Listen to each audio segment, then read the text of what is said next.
but most of the casualties are the regime elements themselves. Most of them are either IRGC elements or Basij elements or anything associated with the regime.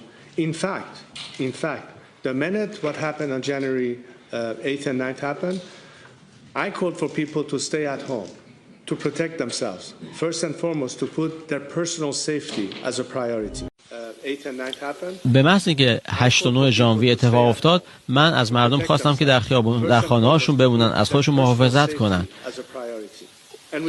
جان مردم ایران رو اولویت اصلیمون کردیم و این کار رو کردیم تا ببینیم که فرصت بعدی چه خواهد بود برای ادامه جنگ. اکنون با پاسخ قاطع شما به نخستین فراخوان یقین دارم که ما با هدفمندتر کردن حضور خیابانی و همزمان قطع شریان‌های مالی، جمهوری اسلامی و دستگاه فرسوده و شکننده سرکوبش را کاملا به زانو در خواهیم آورد. در همین راستا از کارگران و کارکنان بخش‌های کلیدی اقتصاد به ویژه حمل و نقل و نفت و گاز و انرژی دعوت می‌کنم روند اعتصاب سراسری را آغاز کنند.